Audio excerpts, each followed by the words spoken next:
دوستو، علامہ کمال الدین داملی رحمۃ اللہ علیہ ایک واقعہ بیان کرتے ہیں کہ ایک مرتبہ مختلف گاؤں کے آدمی سفر حج کے لیے نکلے۔ حج سے فارغ ہو کر یہ لوگ واپس ہوئے تو مکہ مکرمہ سے تھوڑی دور گئے تھے کہ ایک ساتھی کا انتقال ہو گیا۔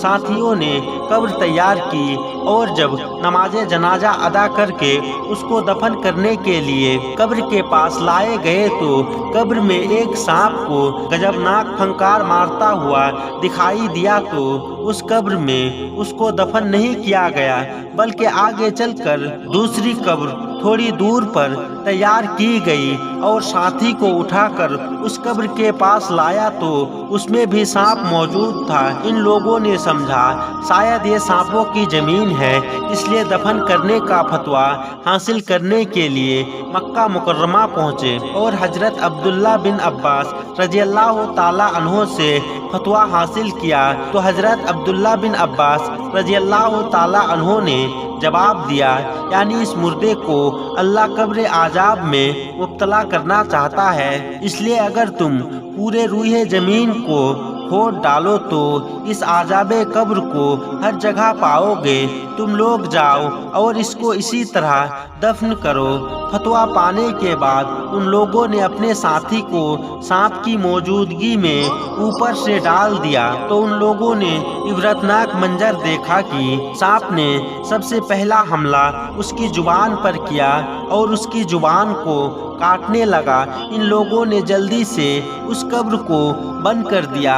جب سب لوگ اپنے گھر پہنچے اور 2-3 حاجی صاحب مرنے والے حاجی صاحب کے گاؤں گئے اور ان کی بیوی سے پوچھا تمہارے شوہر کیسے تھے، ان کے عمل کیسے تھے؟ ان کی بیوی نے جواب دیا کہ میرے شوہر نمازی تھے، روزے دار تھے اور زکوٰۃ کے پابند تھے اور حج کے لیے تو آپ کے ساتھ گئے تھے، ان کا سب کام اچھا تھا۔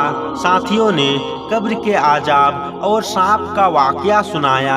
اس پر سانپ نے سب سے پہلا حملہ اس کے زبان پر کیا، آخر وہ کیا کرتے تھے؟ تو اس کی بیوی کچھ دیر چپ رہنے کے بعد بیان کیا کہ میرے شوہر کی ایک بات یاد آتی ہے، وہ یہ کہ وہ دکاندار سے 100 بوری گیہوں کے بھاؤ طے کر کے آتے تو وہ 100 بوری گیہوں سے 2 گیہوں کی بوری اپنے لیے رکھ لیتے اور اس کی جگہ 10 بوری جو خرید کر اس 100 بوری میں ملا کر دکاندار کو دے دیتا، کیونکہ یہ بھی ایک طرح کا حرام کام تھا۔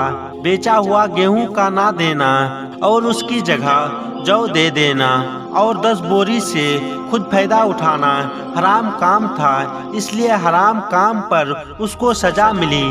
دوستو، اس واقعہ سے معلوم ہوا کہ عذاب قبر کا منظر کبھی کبھی دنیا میں ہی کرا دیا جاتا ہے تاکہ لوگ عبرت حاصل کریں۔ اس سے یہ ثابت ہوتا ہے کہ حرام کام سے کما کر حج کرنے کا کوئی فائدہ نہیں ہے۔ اللہ تعالیٰ ایسے حج کو قبول نہیں کرتا جو حرام کی کمائی سے کیا گیا ہو، اس لیے حرام کام سے بچو۔ اللہ تعالیٰ ایسے بندوں کو سخت ناپسند کرتا ہے اور انہیں سخت عذاب میں مبتلا کرتا ہے۔ آخر میں اللہ پاک سے دعا ہے کہ اللہ تعالیٰ ہمیں حرام کام سے بچنے کی اور حلال کمانے کی توفیق عطا فرمائے، آمین، اللہم آمین۔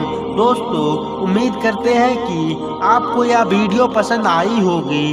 پسند آئی تو ویڈیو کو لائک کریں اور ایسے ہی اسلامک ویڈیو کے لیے ہمارے چینل کو سبسکرائب کر لیں۔